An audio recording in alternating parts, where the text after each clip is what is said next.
সংগ্রামী সাথী এবং বন্ধুগণ, ওই লন্ডন থেকে একজন মুফতি এসেছে, ছিলেন নাকি আপনারা?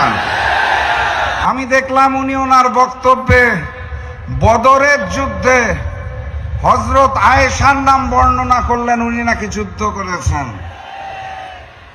লন্ডন থেকে এসে মুফতি সাহেব রাজনৈতিক ইতিহাস পরিবর্তন করতে চায়। লন্ডন থেকে এসে মুফতি সাহেব বাংলাদেশের ইতিহাসকে বিকৃত করতে চায়। উনি বলতে চায় 16 বছর জামাত শিবিরকে মাঠে দেখতে পায় নাই। উনি 71-এর ইতিহাস পরিবর্তন করতে চায়। বাংলাদেশের ইতিহাস পরিবর্তন করতে করতে উনি এখন ইসলামের ইতিহাস পরিবর্তন করতে চায়। এই লন্ডনের মুফতি আর তার হাতে সৃষ্ট নতুন জালেম বিএনপিকে আগামী 12 তারিখ আমরা লাল কার্ড দেখাবো ইনশাআল্লাহ। 12 তারিখ গণভোটে হাকে জয়যুক্ত করতে হবে। চাঁপাইনবাবগঞ্জের 3টি আসনে 3-0 গোলে বিজয়ী হতে হবে।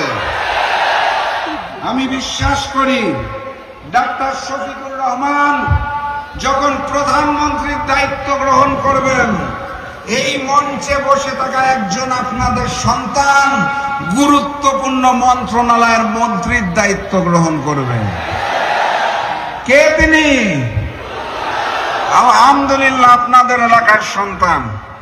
কিন্তু আমি স্পষ্ট ভাষায় জানিয়ে দিতে চাই, ওই যারা হেরে যাওয়ার ভয়ে নির্বাচনকে নানাভাবে প্রশ্নবিদ্ধ করতে চাচ্ছে, ওই বিএনপি যারা ডাক্তার শফিকুর রহমানের সোশ্যাল মিডিয়া অ্যাকাউন্টে হ্যাক করে নারী বিদ্বেষী পোস্ট দিচ্ছে, সেক্রেটারি জেনারেল জামাতের তারটাও হ্যাক করা হয়েছে, যারা নির্বাচনে নিশ্চিত পরাজয় বুঝতে পেরে এখন তারেক রহমানের আই হ্যাভ আ প্ল্যানের ষড়যন্ত্র শুরু করেছে, তাদেরকে 12 তারিখ রুখে দিতে হবে ইনশাআল্লাহ।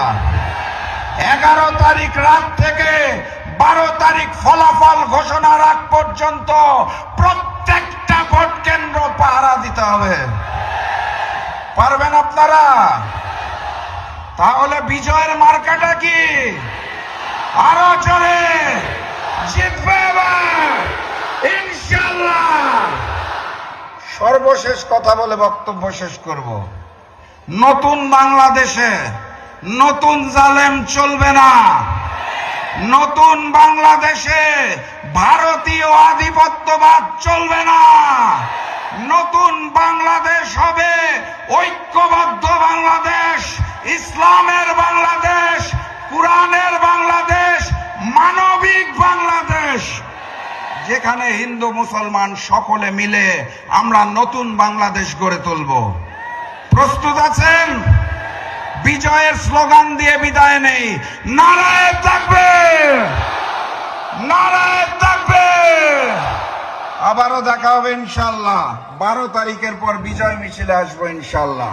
বিজয়ের পথে যাত্রা শুরু, জীবন অথবা মৃত্যু। আসসালামু আলাইকুম। আমার প্রথম প্রশ্ন, শহীদ ওসমান হাদির ভাইয়েরা কি ঘুমিয়ে গেছে? শহীদ আবু সাইদের ভাইয়েরা কি ঘুমিয়ে গেছে? আপনারা যদি জেগে থাকেন তাহলে আমার এই এলাকার মা এবং বোনদের ইজ্জত নিয়ে ছিনিমিনি খেলা হয় কোন সাহসে? আপনাদের স্পষ্ট ভাষায় জানিয়ে যেতে চাই, আমার দেশের মা এবং বোনদের উপর যদি হামলা হয় সেখানেই প্রতিবাদ করবেন, প্রতিরোধ করবেন। ওই নব্য জালেম বিএনপির কালো হাত বেগে গুড়িয়ে দেবেন। যদি মামলা হয় বলবেন রাশেদ প্রধান হুকুম করেছিল তার নামে মামলা দিতে। পারবেন? আলহামদুলিল্লাহ। এই যে আমার বাম পাশে একটা কলেজ, নবাবগঞ্জ সরকারি কলেজ, 1987 সালে ছাত্র সংসদ নির্বাচন হয়েছিল। পুরা প্যানেল জিতেছিল শহীদ কাফেলা ইসলামী ছাত্র শিবির। ভিপি হয়েছিলেন আজকের বর্ষিয়ান নেতা নুরুল ইসলাম বুলবুল, এখানে বসা আছে। এরপর আর কোন ছাত্র সংসদ নির্বাচন এখানে হয় নাই, কারণ তারা হারার ভয়ে খেলতে চায় না। জাতীয় নির্বাচনে এই চাঁপাইনবাবগঞ্জে হারার জন্য আরো 3 জন খেলতে এসেছে, তাদেরকে বলুন হারুন। যারা হারার জন্য খেলতে এসেছে তাদেরকে বলুন হারুন। দাঁড়িপাল্লার 3 জন জিতার জন্য এসেছে, সেবা করার জন্য এসেছে, তাদের বলুন জিতুন। এখানে আসন কয়টা?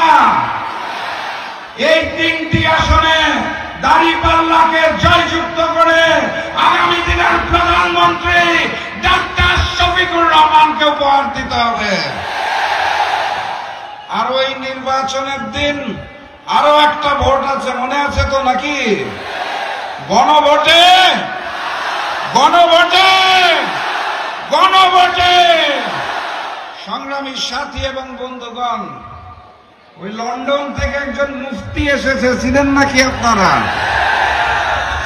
আসার পরে নির্ধারণ করছে মুফতি সাহেব কে মুসলমান, কে শিরক করে, কে বিধর্মী। আমি দেখলাম উনি ওনার বক্তব্যে বদরের যুদ্ধে হযরত আয়েশার নাম বর্ণনা করলেন, উনি নাকি যুদ্ধ করেছেন। লন্ডন থেকে এসে মুফতি সাহেব রাজনৈতিক ইতিহাস পরিবর্তন করতে চায়। লন্ডন থেকে এসে মুফতি সাহেব বাংলাদেশের ইতিহাসকে বিকৃত করতে চায়। উনি বলতে চায় 16 বছর জামাত শিবিরকে মাঠে দেখতে পায় নাই। উনি 71-এর ইতিহাস পরিবর্তন করতে চায়। বাংলাদেশের ইতিহাস পরিবর্তন করতে করতে উনি এখন ইসলামের ইতিহাস পরিবর্তন করতে চায়। এই লন্ডনের মুফতি আর তার হাতে সৃষ্ট নতুন জালেম বিএনপিকে আগামী 12 তারিখ আমরা লাল কার্ড দেখাবো ইনশাআল্লাহ। 12 তারিখ গণভোটে হাকে জয়যুক্ত করতে হবে। চাঁপাইনবাবগঞ্জের 3টি আসনে 3-0 গোলে বিজয়ী হতে হবে। আমি বিশ্বাস করি ডাক্তার শফিকুর রহমান যখন প্রধানমন্ত্রীর দায়িত্ব গ্রহণ করবেন, এই মঞ্চে বসে থাকা একজন আপনাদের সন্তান গুরুত্বপূর্ণ মন্ত্রণালয়ের মন্ত্রীর দায়িত্ব গ্রহণ করবেন। কে তিনি? আলহামদুলিল্লাহ আপনাদের এলাকার সন্তান। কিন্তু আমি স্পষ্ট ভাষায় জানিয়ে দিতে চাই, ওই যারা হেরে যাওয়ার ভয়ে নির্বাচনকে নানাভাবে প্রশ্নবিদ্ধ করতে চাচ্ছে, ওই বিএনপি যারা ডাক্তার শফিকুর রহমানের সোশ্যাল মিডিয়া অ্যাকাউন্টে হ্যাক করে নারী বিদ্বেষী পোস্ট দিচ্ছে, সেক্রেটারি জেনারেল জামাতের তারটাও হ্যাক করা হয়েছে, যারা নির্বাচনে নিশ্চিত পরাজয় বুঝতে পেরে এখন তারেক রহমানের আই হ্যাভ আ প্ল্যানের ষড়যন্ত্র শুরু করেছে, তাদেরকে 12 তারিখ রুখে দিতে হবে ইনশাআল্লাহ।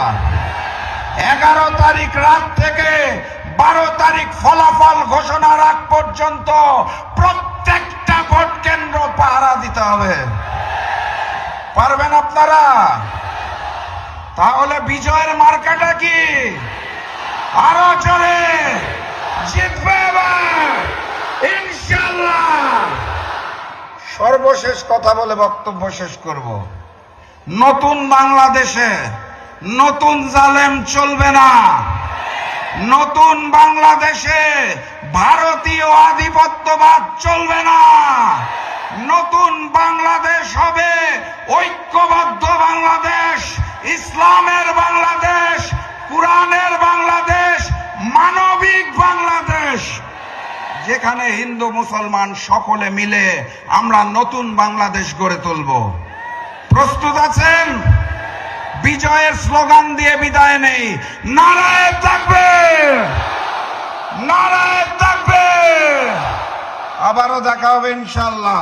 12 তারিখের পর বিজয় মিছিলে আসবো ইনশাআল্লাহ। বিজয়ের পথে যাত্রা শুরু জীবন অথবা মৃত্যু। আসসালামু আলাইকুম।